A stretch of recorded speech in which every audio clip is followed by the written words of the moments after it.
मिलादुन्नबी है, दिल बड़ा मसरूर है, ईद दीवानों की तौबा नबीउन नूर है। তোমার সম্মান দেখাইছে, তোমার নবীর সম্মান দেখাইছে, আমার নবীর আওলাদকে সম্মান দেখাইছে। আল্লাহ, আমি এর ছাড়া জান্নাতে যাইতে পারি না। আমি তারা ছাড়া জান্নাতে যাব না। আমার আল্লাহ বলেন, যাও যাও, তুমি যারে চিনো তারে টেনে টেনে তুলে নাও।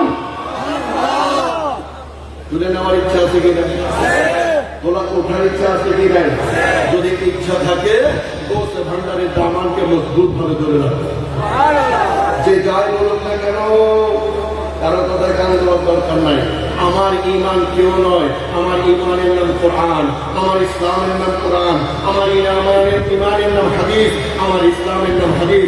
আমার নবী বলছেন, আমি তোমাদের জন্য যদি ভারী বস্তু রেখে যাচ্ছি, একটা হচ্ছে কোরআনুল কারীম, আরেকটা হচ্ছে ইকরাতি আহলে বাইত রাসূল কারীম সাল্লাল্লাহু আলাইহি ওয়াসাল্লাম। প্রশ্ন করুন, ইয়া রাসূলুল্লাহ, আপনার এই আওলাদদেরকে ভালোবাসলে আমার কি লাভ হবে? আমার নবী বলেন, ওগো আমার উম্মতেরা, ওগো আমার বন্ধুরা, জেনে রাখো, জেনে রাখো, আমার এই আওলাদের কদম তুমি যদি শক্তভাবে ধরে রাখতে পারো, হাসনাইনের কারিনাইনের কদম যদি তুমি শক্তভাবে ধরে রাখতে পারো, দুনিয়ার জমিনে তোমার সবাই ছেড়ে চলে যাবে। ঠিক না ঠিক? আমি মরি, আমার মা যাই না, আমি মরি, আমার বাবা যাই না, আমি মরি, আমার উস্তাদরা যাই না, আমি মরি, আমার পীর মুর্শিদ যাই না। ঠিক না ঠিক? আমার পীর যাই না, যাই কি যাই না? জানলে একটা এভাবে মানুষের ইমান ভঙ্গ করতে পারে। আমার পীর থাকবে কি থাকবে না? কি থাকবে না? আগে আপনারা বললেন, তোমার যত আশেক দলে কবরের সময় যাবে, দয়া করে ভোট তোমালে সঙ্গে থাকিও। আমার মুর্শিদ তারা আওলাদ রাসূল, তারা থেকে খেলাফত প্রাপ্ত নয়। তারা আলী কাল্লামাল্লাহু আনহু থেকে বংশ পরম্পরায় আওলাদ রাসূল। উচ্চ আওয়াজে বলুন ঠিক না? যদি ঠিক বলেন তাহলে উচ্চ আওয়াজে বলেন আলহামদুলিল্লাহ। আমরা কোন শাহী ময়দানে না, আমরা রিয়াজুল জান্নাতে বসা। ঠিক না? এটা রিয়াজুল জান্নাত। এখানে আপনি এসেছেন, নিয়োগ করেছেন, গেটের বাইরে আপনার নিয়োগ পুরা হয়ে যাবে। এখানে জুতো নিয়ে আসবেন না। এখানে কোন জায়গায় আমার হযরত কেবলার কদম, কোন জায়গায় বাবা ভান্ডারের কদম, কোন জায়গায় আপনার পীরে মুর্শিদের কদম, কোন জায়গায় আওলাদ রাসূলের কদম আমরা যেমন জানি না। সাইয়েদুল ইমাম আযম আবু হানিফা রাহমাতুল্লাহ আলাইহি মদিনাতুল মুনাওয়ারা গেলেন, তিনি এক কদম দেন, 2 রাকাত ফরজ নামাজ পড়েন। ছাত্ররা জিজ্ঞেস করলেন, হুজুর আপনি এভাবে নামাজ পড়তে পড়তে আপনার কপাল, আপনার দাড়ি মোবারক, চুল মোবারক, কাপড় মোবারক আপনার বাড়িতে মলিন হয়ে গেল, কেন এমন করছেন? আমাদের একটু জানাইয়া দিন। আমার ইমাম আযম আবু হানিফা রাহমাতুল্লাহ আলাইহি বলেন, ও আমার ছাত্র, আমি তো জানি না কোন স্থানে আমার নবীর কদম পড়েছে। এখন দেখে আপনার জুতো নিয়ে আসে, এটা গোলামের জন্য খানা নিতে হবে, এটা গোলামের জন্য মদিনায়ে মুনাওয়ারা। আমি শুনেছি, পড়েছি, সবাই আমার গালি দেয়, কেন গালি দেয় জানি না। আমি কিতাব পড়াশোনা থেকে বলছি, কিতাবে লিখেছে কেন তাদের তো আমার গালি দেয়। কিতাবে লেখা রয়েছে, খাজা বাইতুল মুস্তাফি রাদিয়াল্লাহু তাআলা আনহু একজন ফজিলতুল ছিলেন। প্রতিমধ্যে একজন আল্লাহর ওলির সাথে সাক্ষাৎ, ওলির সাথে যখন সাক্ষাৎ হয় তখন ওলি আল্লাহ তাকে জিজ্ঞেস করছেন, বাইরে আপনি কোথায় যাচ্ছেন? বলেন, হুজুর আমি একটু মক্কায়ে মুআজ্জামা মদিনাতুল মুনাওয়ারা জিয়ারত করতে যাচ্ছিলাম। মানে এক কাজ করতে, আমার এই সাতবার তোয়াফ করো, আমার কপালে একটা চুম্বন করো, তোমার হজ আকবর হয়ে আপনি গোসে ভান্ডারের কদমে একবার খালেস নিয়তে চুম্বন দেন। আমার ঈমান, গোলামে মুস্তাফার ঈমান, গোলামে হাসনাইনের ঈমান, গোলামে গোসে ভান্ডারের ঈমান, আমার সমস্ত গুনাহ আমার গোসে ভান্ডারে চুষে নিতে পারে। ঠিক না? এমন আর কেউ নাই। দয়া করেছে। তিনি আবার যাদেরকে দয়া করেছেন তারাও সেই ক্ষমতায় ক্ষমতাবান, ঠিক না? এই তো তাদের আওলাদের রস্য আমরা কোনো অবস্থাতে ছাড়তে কথা বললেন পারি না? বড় করে বলেন তো, পারি? আমি বলছি না, আল্লাহ রসুল বলছেন, গালি দিন আল্লাহ রসুল কথা দিন, আমাদের দিচ্ছেন। আমার নবী বলেন তোমরা কোরআনকে আঁকড়ে ধরো। This is my speech, this is a fundamental of law. এটা আমার বক্তব্য, এটা একটা ল, এটা একটা কনস্টিটিউশন, এটা অনুযায়ী চলবা আমরা ইম্পসিবল। এটা অনুযায়ী চলার তৌফিক, সুযোগ, শক্তি, সমর্থ কোনো কিছু আমার নাই। তাহলে এক কাজ করা, তাহলে আমাদের অনুসরণ করো, হ্যাঁ মাথা খারাপ, এটাও আমাদের পক্ষে সম্ভব নয়। তাহলে কাজ করো, আমি তোমাদের জন্য নিয়ামত থেকে যাচ্ছি আওলাদ রাসূল। তাদেরকে ধরে রাখো, তাদের ধরে রেখে লাভ কি? বলে শোনো, কোরআন এবং আওলাদ রাসূল এমন ভাবে সম্পর্কিত, একটার চাইতে আরেকটা দামি। বলুন সুবহানাল্লাহ। কোনটা মহাদামি। তোমার বাবা, তোমার মা, তোমার স্ত্রী, তোমার পুত্র, তোমার পরিবার সবাই তোমাকে ছেড়ে চলে যাবে। 40 কদম বাইরে গিয়ে 4 দিনের জন্য তারা আলোচনা করবে।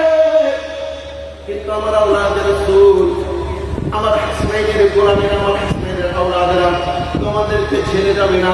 ইয়া রাসূলুল্লাহ কতক্ষণ ছাড়বে না? বলে যতক্ষণ পর্যন্ত হাউজে কাউসারে না পৌঁছাইয়া দেয়। আমার ইচ্ছা আছে কিনা? তিনি হাউজে কাউসার গেছেন, তিনি জান্নাতে গেছেন। আমরা তাদের ধৈর্যকে মজবুত ভাবে ধরে রাখতে হবে। আমাদের ঈমান আকীদাকে মজবুত করতে হবে। সত্যকার তিনি আমাদের ইসলাম দিয়েছেন, সত্যকার তিনি আমাদের নিয়ামত দান করেছেন। এখানে যদি কোনো অসত্য থাকে আমরা তাকে সম্মান করতে পারি না। এখানে কারো যদি কোনো প্রকার নীতি নির্ধারণের মধ্যে ব্যস্ত থাকে আমরা তাকে অনুসরণ করতে পারি না। আল্লাহর রাসূলের মধ্যে কখনো কোনো প্রকার হইতে পারে।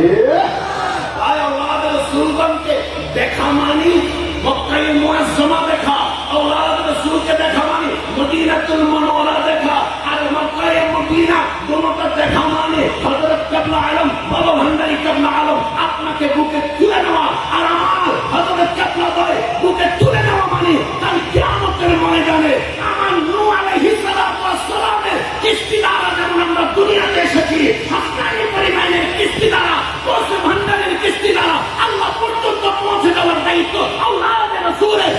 বলুন সুবহানাল্লাহ।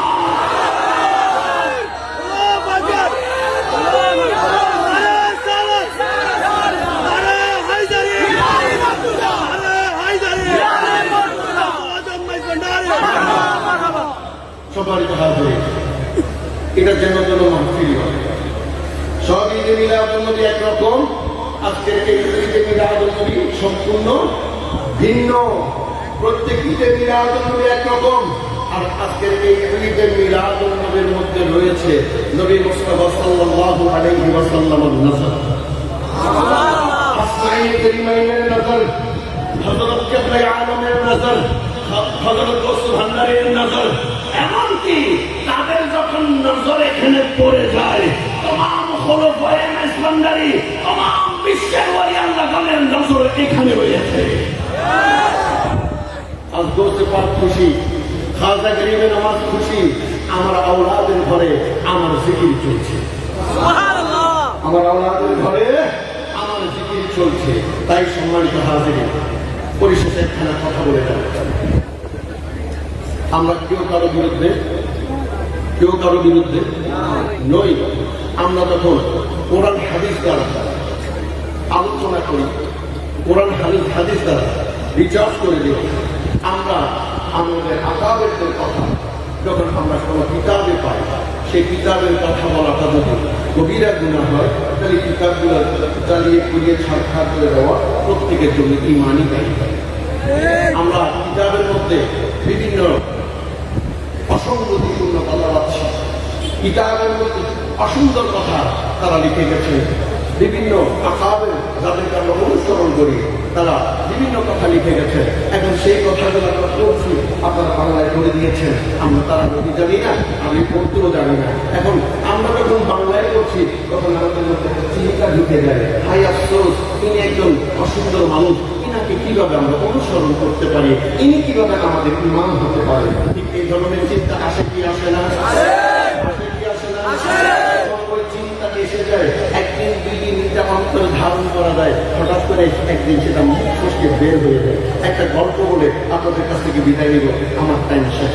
সেটা হচ্ছে একজন মানুষ, গরিব মানুষ, কিছু অর্থ পেয়েছে। অর্থ পাওয়ার পর তিনি সেগুলা কোথায় রাখবেন? তার ঘরে কোনো আলমিরা নেই, তার ঘরে কোনো সিন্দুক নেই। তিনি করলেন কি, সেটাকে মাথার বালিশ বানিয়ে মাথার নিচে রেখে ঘুমাতে শুরু করলেন। তিনি যখন ঘুমাতে শুরু করলেন তখন তিনি মনে মনে বলছেন, হাই আফসোস, আমি যদি ঘুমিয়ে পড়ি, কেউ যদি আস্তে করে আমার মাথাটা উল্টিয়ে আলগিয়ে আমার থলেটা নিয়ে যায়, আমি কি করব? তাই তিনি একটা অভ্যাস তৈরি করলেন। সেটা হচ্ছে তিনি ঘুমের সময় বলতেন, কে কে কে। এমন সময় কিছুদিন পর একজন চোর আসে। চোর আসার পর সে কোনো মতো শক্তিতে যখন ঘরে ঢুকতে যাবে তখন দেখছে ঘর থেকে বের হচ্ছে কে কে। তখন ওই চোর ভয়ে পালিয়ে গেল। দ্বিতীয় দিন চোর আসলো, একই অবস্থা, সে কে রে কে করছে। তৃতীয় দিন আসলো, একই অবস্থা। চতুর্থ দিন চোরের বুদ্ধি খুলে গেল, বলল না, এটা মনে হয় তার মুখ লাগলো। তাই সে শীতের ভিতর ঢুকলো, ঢুকে ঘরের ভিতর ঢুকলো, ঢুকে দেখে আসলে মানুষটা ঘুম, কিন্তু মুখের মধ্যে একটা শব্দ রয়েছে, কে কে। এমন সময় চোরাইয়া বুঝতে পারলো এই বেটা আমার বোকা বানানোর জন্য এই কাজ করেছে। সে কি করলো, কিছু কাপড়ের টুকরা নিয়ে তার মুখের মধ্যে মেখানে রেখে মুখ বন্ধ করে, মুখ বন্ধ করে দিয়ে যখন ওই বাক্সটা নিল, টাকার বাক্স নিল, স্বাভাবিক লোভী কখনো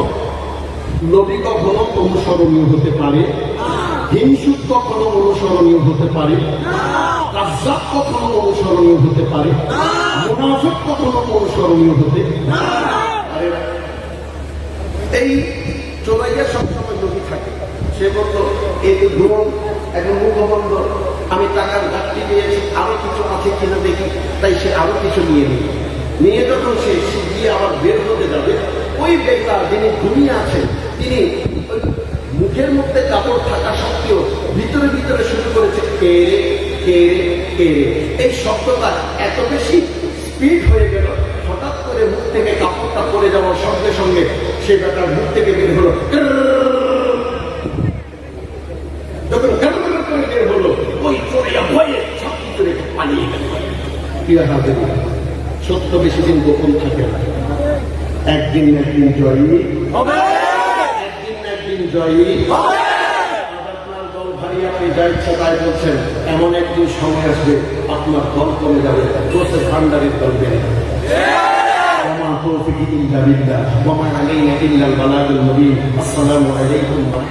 Hey there. Subscribe to my channel. And also press this bell icon.